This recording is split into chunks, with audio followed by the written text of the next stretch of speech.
So just a little bit of story around Sodexo. Sodexo was a company that was born in 1966.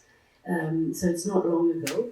It was a company that was born in Marseille, in France, from our founder, Pierre Belen. And he created this company to start making some space and grow in a niche market that was the corporate restaurants market. 50 years later, this startup that was born only 50 years ago serves 100 million consumers every day and has 470,000 employees across the world. So you can imagine that in 50 years, our entrepreneurial spirit is very present in our company. The innovation mindset and the spirit of growth, it's really there. However, we are living a moment where our industry is being highly disrupted, and we have more and more pressure, first of all, from the consumers that want more and more personalized services, and on the other hand, from our clients, because we are a B2B company, that want us to propose and continue delivering highly technological edge solutions to everything that we offer. Therefore, we have two major objectives, and we had since many years ago. The first one is to ensure that we continue to nourish our people and our internal innovation spirit, and we continue bringing it to life every day. And the second one was to open ourselves to all the innovation that was coming out from the outside. It was very important for us to create that open ecosystem and ensure that not only we nourished that internal, but we captured that disruptive innovation, that we listened to it and we brought it to life. So this was the starting point, and therefore our organization is very similar or very matching very much what you can see in the slides. We have focused our efforts on two major things. The first one is to create inside our teams a number of people that are working directly with the business units. They are people, we call them single point of contacts, that work with each business line and that support them in crafting, designing, influencing that business transformation with the mindset of innovation and digital. It's very important that these people or these structures accompany that business transformation that is happening on every business unit. At the same time, and in order to make sure that we are agile, that we continue making and capturing all this external innovation and build win-win partnerships, we have put as well local structures in the different countries that allow us to ensure that we deploy with agility all this innovation, and at the same time that we create the local ecosystems, whether it's internal or external, so that we keep on feeding the growth within our company.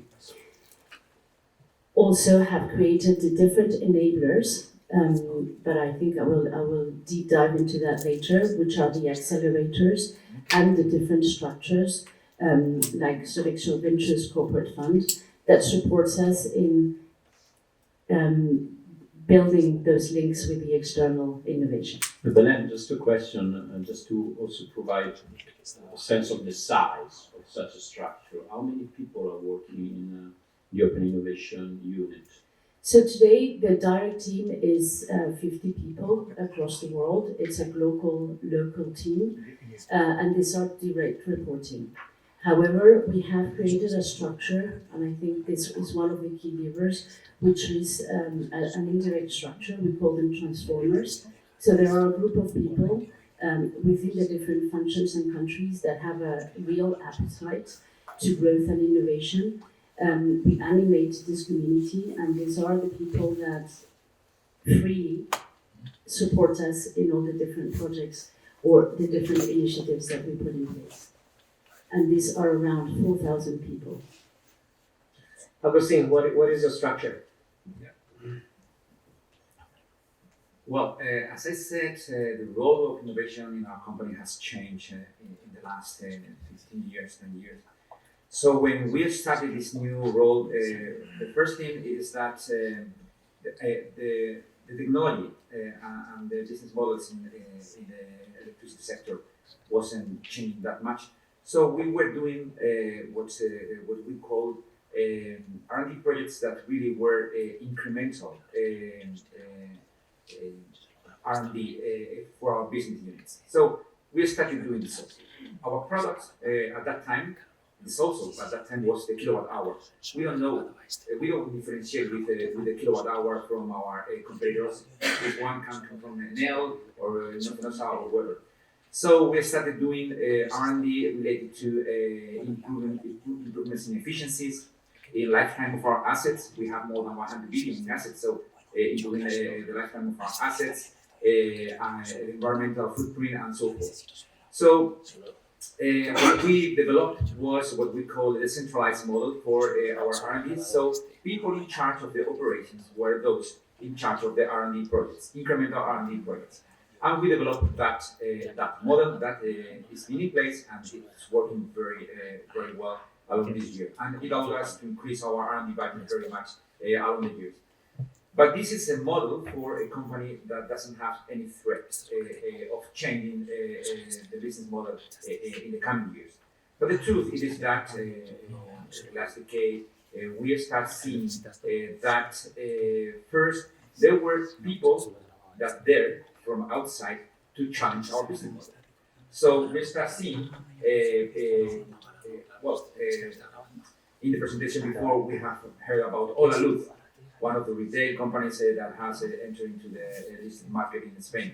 So these kind of companies were challenging our model and the status quo that we had in the electricity industry for many years.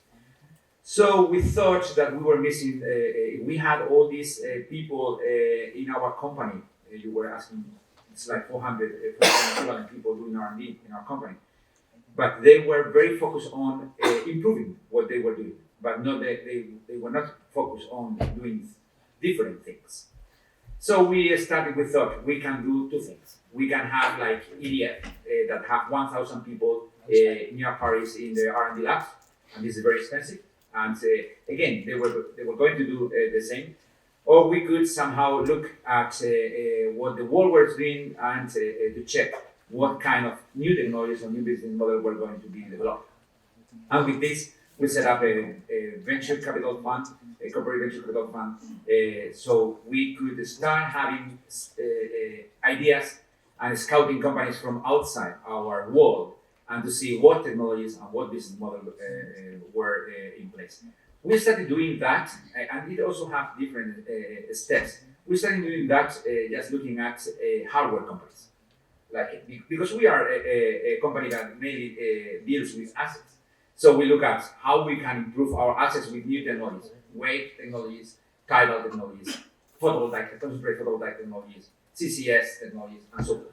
And this was good. I mean, we learned a lot more than with our R&D projects. We know everything about tidal projects or anything about wave energy projects because all the companies in the world were coming to us for funding and to make pilots and R&D projects with us. And we invest in some of them. After that, we changed our mindset a bit, not only to hardware companies, but to companies that could offer a different service or product to the customers in the electricity sector. So understanding that our product wasn't anymore the kilowatt hour, but it was something else. It wasn't only about just billing them for the kilowatt hour they had, but trying to offer a different thing for them. So we start looking at also companies that offer different business models, for example, in the storage field, STEM, and so forth. And then this was our second step, looking at the outside world, mainly a startup, and this is why we are here, and so forth. And the third step was, okay, but there is also, it's our internal R&D, it is the startup world that were challenging us, but we also look at the supply chain that was changing even faster than we expected. And we have seen, Ernesto, you know that very well, that in last 10 years, for example, photovoltaics has increased its cost 80%. And this opened up a real new world for generation in many countries. For generation, for distribution, for retail, and so on. And what we studied was to really create a strong department on prospective analysis and to understand how future scenarios of this slow changing industry that was ours were going to come in the next years and was going to change. Not only from the startup world, but from the technology world, was changing our business model. And so we have this third part of perspective that tries to understand how the world is changing at the pace that it's changing and become a tool for the strategy of our company. And this is really driving the strategy for new investments and new position of our company in this new energy system that is coming. And we are seeing here in the COP this year. So we're going to talk about KPIs in a second, but maybe, I don't know if you can share, maybe it's too private of a question, but what kind of budget can you mobilize from your structure? The size of the budget that you have? Yeah, I think last year was more than 250 million euros. Okay, it's a good start. Ernesto, why don't you share a little bit of your structure, your innovation hubs, and the stuff that Enel is doing? So first of all, my role is Chief Innovability Officer because I manage the function of innovation and sustainability. We have created this new word mixing innovation and sustainability because we think that if we don't innovate, our company will not survive. And on the other side, that the real aim of the company is survival, but you can't do it without innovation. And to involve in your innovation the most talented people outside of the company, you must be sustainable. Because the best talents don't want to work for a company that is not sustainable. The best talents don't work for money. They work to give something of themselves to the humanity, to give to themselves a purpose, a sense of purpose. So there is not open innovation without sustainability, from our point of view. My role is directly under the CEO.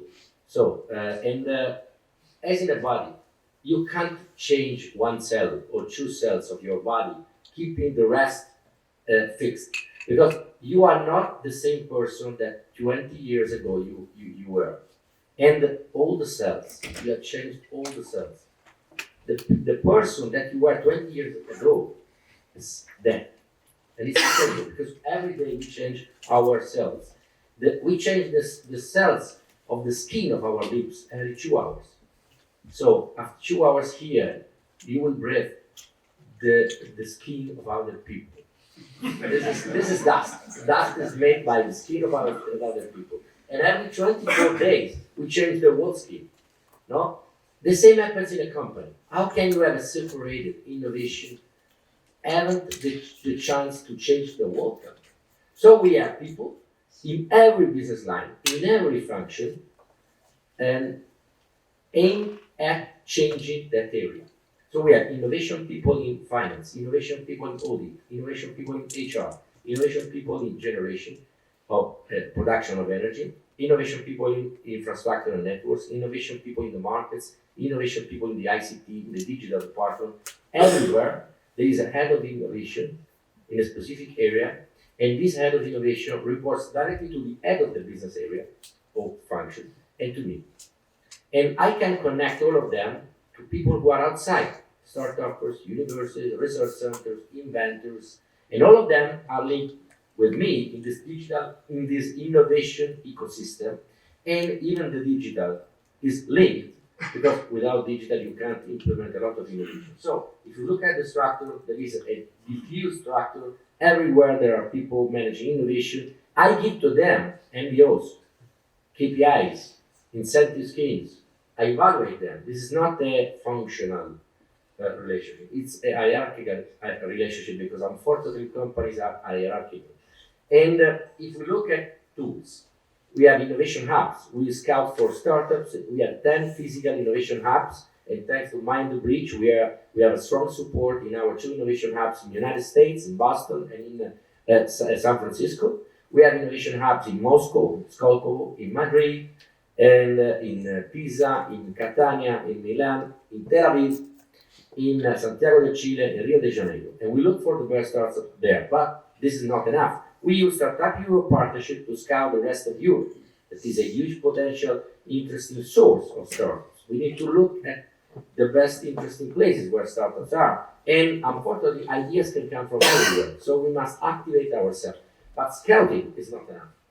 What we do, we identify the companies and we work with them because I have people in the business areas and they can evaluate the startups and they can activate projects. Some figures, 6,500 startups scouted in the last 4 years and a half, 6,500, more than 250 projects successfully implemented, more or less 400 projects not successfully implemented, and obviously, and more than 50 companies already scaled up, and 17 companies that now have a value of more than 300 millions that when they started with us, they had zero value, zero market cap.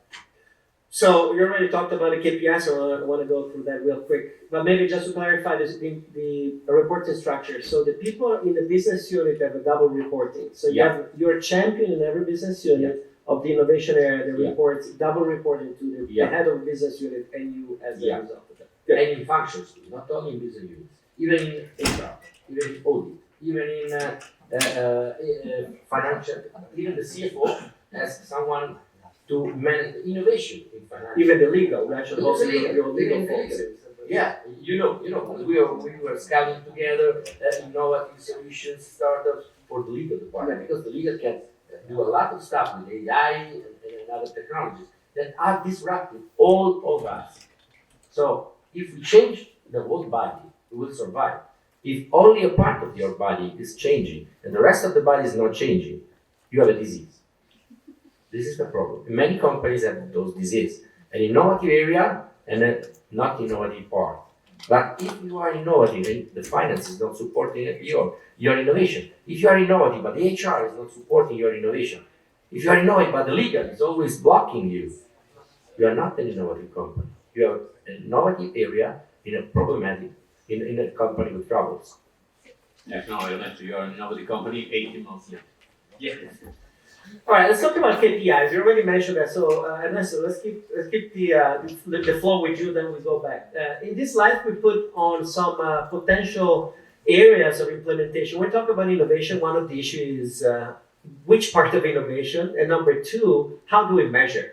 So we give them not only money, but this relationship between a future client, if everything goes well, and a company that is starting this new business. So this smart money, I think it's very valuable, and we get into the deals. And this is a very different point of view. We don't get into the companies to acquire the companies or to control the companies or to incorporate the companies into our structure. Because if we do so, we think we kill them. We kill all the new ideas or the new ways of doing things if we incorporate them into our culture. Our culture is a different culture. So the truth is that most of them end up becoming our customers. Not our customers, sorry, our suppliers. And we help them to develop that. For example, just an example, we invested like 5 years ago in a company that used drones for the surveillance of and inspections of energy infrastructure, mainly wind farms and windmills, and we helped them to develop the product, what we needed. The competition at that moment was for the inspection of the blades was the telescopes. So our operation unit said, we can use telescopes instead of drones, and it's easier, and we have the people trained for that. What is the advantage of that? Well, it's the same. And they say, oh, if only I could see inside the blades. And the guy of the drone said, I can do that. And now they do that, and there are no more telescopes anymore in our wind farms. And there are many examples like that. So when it comes to M&A and to incorporate these companies into our structure, we take more care. Because as I said, we think that the development of startup companies or new companies is a different culture than ours. And we think that we know what to do with operating assets, with incorporating technology in our assets, but we are not that good in developing products or hardware or technologies like PV panels, like wind farms and so forth. So we have understood that what we want to do is to incorporate the better technology to create this new energy system of the future, and for that we don't get into the supply chain very in the manufacturing process and so on, but rather go into the operating assets. When we go to retail, and I'm finishing with that, it's happening almost the same. We have a strong client base, and we are seeing many people doing software and new products and services that change our offer to our clients.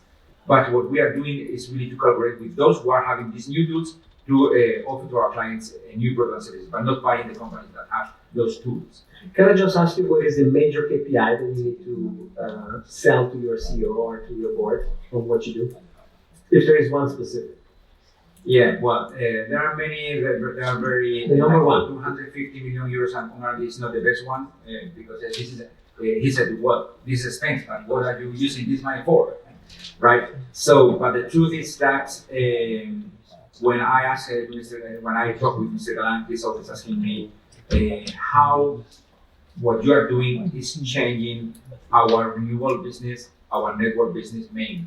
And you can see that in our R&D, in our investment plan for 2022, we have 32 billion euros investment in network and renewables. And this is mainly because we have changed our mind with these new technologies that we are presenting today.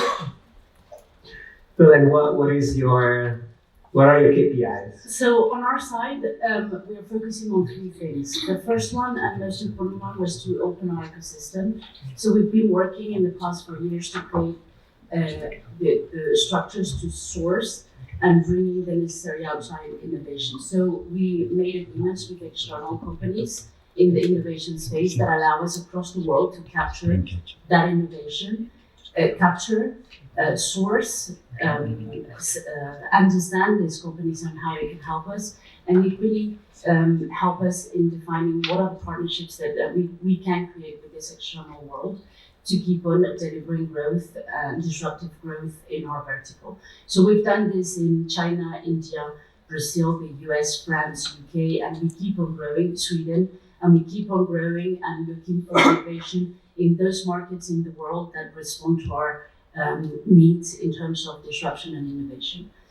We then have created a venture fund, capital venture fund, Sodexo Ventures. This fund, we use it as a lever to work together with startups. And we mostly invest and put participation in those companies that we know that we want to co-build and grow together and scale up in specific solutions that are not core to our business. Belen, sorry, which is the size of the fund? So today it's 100 million, but again, it's open as we move along. It's an open fund. Okay. Sodexo is very keen in continuing to invest into this fund. So today we have this limit that we can move forward if we want. Sodexo Fund has one specific clear statement for us, is that it is important for us that we mix the agility and the innovation that they provide us with the scale and the expertise of the service industry that we provide to them. So we build, first of all, a partnership, and then we invest, because we understand that we need to support the startups in scaling up with funds. And although there's a lot of capital, we realize that many times the startups are looking for corporations like us that allow them to have this commercial or this client push in their journey. We invest as well with M&A, but we do invest in those disruptive models that are much more linked to the disruption of our core. We believe that this is something we need to protect, and therefore, if we ever invest, we buy these companies, and we, without integrating them too much, we make sure that by giving them liberty, they become part of Sodexo. All right, so we're about to finish. The last question here, again, in 30 seconds answer. Clearly, you're all trailblazers in the world of corporate innovation. Otherwise, you wouldn't be sitting at this table. So you're very successful in activities that you're doing. Let's talk about an example of something that wasn't so successful.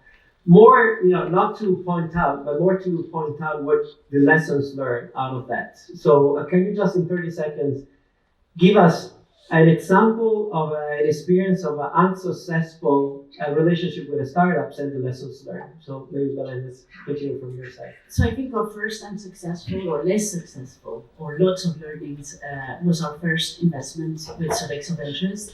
I think we underestimated the difficulties that we have between corporations and startups to work together. We probably did not put the necessary resources inside Sodexo to make sure that the synergies took place, and also the governance to ensure that within our companies we were in an agile way taking the right decisions at the right time to ensure the synergies that we have put on that nice 5.0 Excel file. Agustin, your examples? Yeah, it's almost really the same. When we started our CVC, we started acquiring the majority of the shares, more than 60%, and we were saying, well, we want to manage the companies, do the startup. It was a complete failure, and we lost all the money. Ernesto, you have the last word. Success and failure. Success was Nozomi Networks. 5 years ago, a guy came to me. He was working for another company, and he said, "Okay, I have this invention." And I say, "Please resign and found your company." Now this guy is Andrea Carcano, 31 years old. He's a multimillionaire, and he's founder of Nozomi Networks. The headquarters is in San Francisco, and he has 41. He is serving companies in 41 countries. Worldwide leader for cybersecurity. And 5 years ago, he hadn't even the company when he came to me. And we didn't give to him money as a corporate venture capital fund, but we helped him on defining the product, on changing the features, on testing the features in our plans, on finding the venture capitalists, and we found the first, the second, and third venture capitalists that invested in this company, and now this company the company's value is more or less 500 million. And the failure, another example, is Amber Kinetics, a great startup from Berkeley, so spin-off of Berkeley, great technology, flying technologies. We wanted to invest in products, and so we gave to them more or less $3 million, and they have developed the product. We changed the product. We had them to better the product, and we tested it in standalone storage in California, and we tested it in our thermal plant. It was a failure because the technology is not ready. But innovation is like playing poker.